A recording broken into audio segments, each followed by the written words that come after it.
आदाब, नमस्कार, अस्सलाम वालेकुम नाजरीन। पल पल न्यूज़ के न्यूज़ रूम से मैं हूं आपके साथ नदीम अकरम। बैरिस्टर असदुद्दीन ओवैसी पर जानलेवा हमला हो जाता है और उस हमले को लेकर के सोशल मीडिया पर हर कोई बैरिस्टर साहब की सलामती के लिए दुआ का दौर, दुआ का सिलसिला जारी कर देता है कि अचानक से उत्तर प्रदेश चुनाव के दौरान बैरिस्टर असदुद्दीन ओवैसी पर यह हमला क्यों हो गया, कौन लोग हमले के पीछे हो सकते हैं, किन लोगों ने इस हमले को करवाया होगा। इन तमाम बातों को तलाशने की कोशिश जो है वो हर शख्स कर रहा है जो बैरिस्टर असदुद्दीन ओवैसी साहब से मोहब्बत करता है। क्योंकि कल मेरठ के किठौर में जनसभा करनी थी। जनसभा से लौट करके दिल्ली अपने आवास को लौट रहे थे कि अचानक से टोल प्लाजा पर गाड़ी धीमी हुई और गाड़ी धीमी होते ही 2 से 3 बाइक सवार आते हैं और अंधाधुंध फायरिंग असदुद्दीन ओवैसी साहब जिस गाड़ी में बैठे होते हैं उस पर हमला करना शुरू कर देते हैं।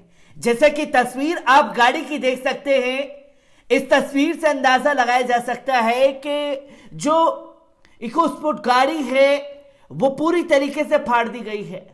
जब बंदूक चली, जब गोली चली तो पूरी तरीके से जो गाड़ी है वो डैमेज होती हुई दिखाई देती है।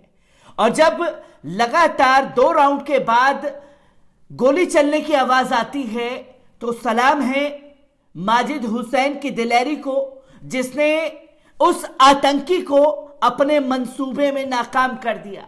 क्योंकि यह घटना यहां मीडिया हमलावर करके चिल्ला रहा है, पर यह हमलावर नहीं, यह आतंकी हैं। जिस आतंकी घटना को अंजाम दिया गया है, इस आतंकी घटना ने उत्तर प्रदेश की सियासत में खलबली मचा दी है तब जब इनके नाम का खुलासा हो गया। और नाम का जब खुलासा हो गया, माजिद हुसैन के एक कदम ने उन लोगों को पूरी तरीके से एक्सपोज कर दिया जिन्होंने पूरी तरीके से इसे प्लांट किया था बैरिस्टर असदुद्दीन ओवैसी की हत्या करने के लिए।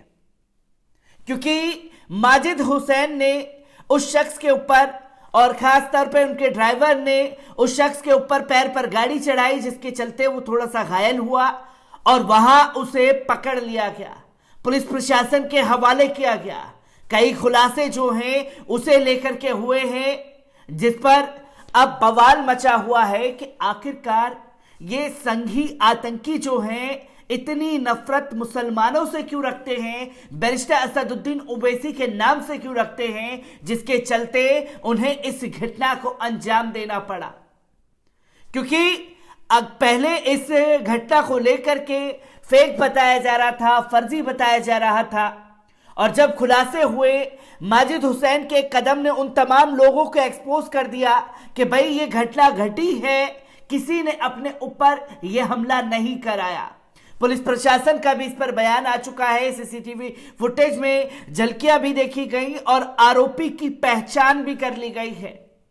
बैरिस्टर असदुद्दीन ओवैसी साहब ने इस पूरी घटना पर क्या कुछ कहा है। जब उनसे तमाम मीडिया कर्मी बात कर रहे थे, उस दौरान हम लोग भी वहां मौजूद थे, तो उन्होंने क्या कुछ बातें कही हैं उसे भी आपके सामने रखूंगा। पर सबसे पहले आपको बता दें कि जब मीडिया में सचिन नाम के शख्स का खुलासा हुआ तो तस्वीरें सामने आ गई कि आखिरकार इस घटना के पीछे कौन लोग हो सकते हैं। सबसे पहले आपको बता दें कि पुलिस प्रशासन की तरफ से एक प्रेस कॉन्फ्रेंस की गई बैरिस्टर असदुद्दीन ओवैसी को लेकर के जो हमला हुआ उस पर क्या कुछ कहा। और बैरिस्टर असदुद्दीन ओवैसी से जब एक सवाल पूछा गया कि सिक्योरिटी के बारे में आपका क्या कहना है, तो उन्होंने किस तरीके से मुंहतोड़ जवाब दिया है, एक बार इस पर भी नजर डालेंगे। सबसे पहले आपको बता दें कि पुलिस प्रशासन ने क्या कुछ कहा है। एआईएमआईएम प्रमुख असदुद्दीन ओवैसी की गाड़ी पर गोली चलाने का मामला बड़ी खबर सामने आई है। पुलिस ने एक आरोपी को हिरासत में लिया है, उससे पूछताछ की जा रही है। इस बात की जानकारी हापुड़ एसपी दीपक भुक्कर ने दी। गुरुवार शाम असदुद्दीन ओवैसी ने आरोप लगाया कि मेरठ जिले के किठौर में एक चुनावी कार्यक्रम के बाद दिल्ली जाते वक्त जिजारसी टोल प्लाजा के पास 2 लोगों ने उनकी गाड़ी पर 3-4 राउंड गोलियां चलाई। फिलहाल ओवैसी पूरी तरह सुरक्षित है। हमले में वे बाल बाल बच निकले हैं। एसपी दीपक भुक्कर ने बताया कि एक व्यक्ति पकड़ा गया है जिससे पूछताछ की जा रही है। आरोपी के पास से हथियार बरामद किया गया है। उसका साथी फरार है, उसकी तलाश जारी है। कोई भी व्यक्ति घायल नहीं हुआ है। हम सीसीटीवी फुटेज की जांच कर रहे हैं। वहीं सूत्रों के मुताबिक हापुड़ पुलिस ने नोएडा के बादलपुर के रहने वाले सचिन को हिरासत में ले लिया है। उसके पास से पिस्टल भी मिली है। वहीं सचिन का साथी शुभम अभी फरार है। प्रथम पूछताछ में पता चला है कि आरोपी सचिन ओवैसी के बयानों से नाराज था। उत्तर प्रदेश के ADG law order Prashant Kumar ने ओवैसी पर हुए हमले पर कहा है कि मामले की जांच के लिए आईजी मेरठ रेंज स्वयं वहां मौजूद हैं। जांच के लिए 5 टीमें बनाई गई हैं। आवश्यकता पड़ने पर और टीमों का भी गठन किया जाएगा। असदुद्दीन ओवैसी ने अपने ट्विटर हैंडल से ट्वीट करते हुए बताया था कि कुछ देर पहले झिझारसी टोल गेट पर मेरी गाड़ी पर गोलियां चलाई गई। 4 राउंड फायर हुए। 3-4 लोग थे, सबके सब भाग गए और हथियार वहीं छोड़ गए।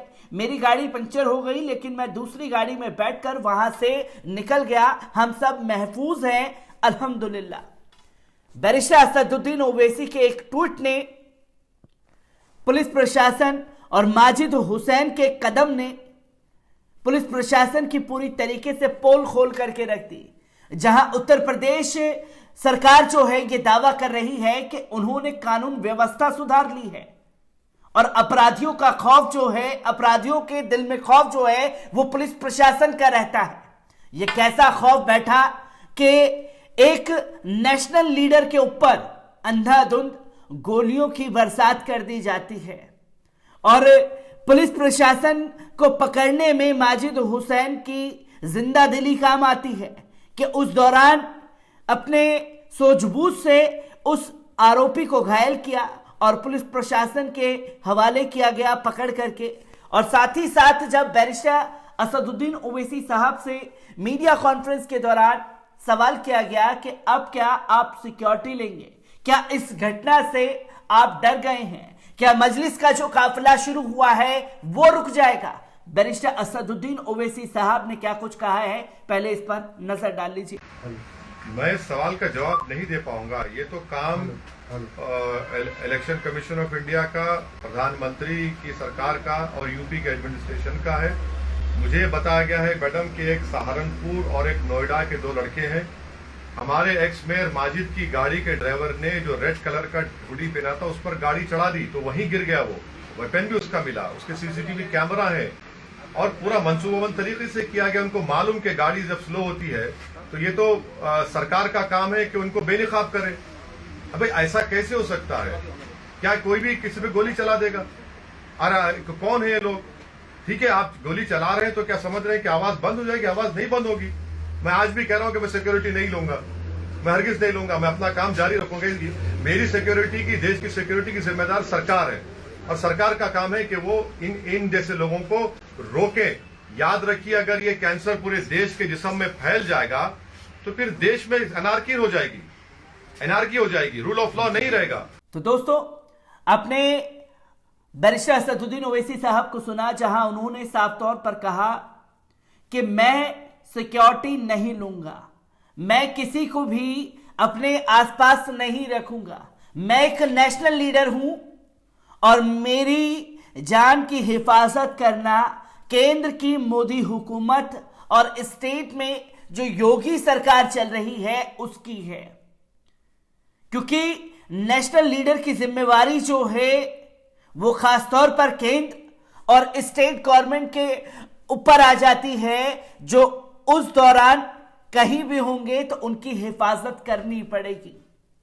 और साफ तौर पर सिक्योरिटी लेने से इनकार बैरिस्टर असदुद्दीन ओवैसी साहब ने कर दिया है और ये ऐलान भी कर दिया है कि कल मैं इस घटना को पार्लियामेंट के अंदर उठाऊंगा और पार्लियामेंट में उठाने के बाद फिर कल से मैं पूरी तरह से उत्तर प्रदेश में गली गली, डोर टू डोर कैंपेनिंग करनी पड़े, अपने उम्मीदवारों के लिए वोट भी मांगूंगा। मैं इस घटना से डरने वाला बिल्कुल नहीं हूं। मैं ऐसी ही खबरों से आपको रूबरू कराता रहूंगा। दीजिए इजाजत, शुक्रिया।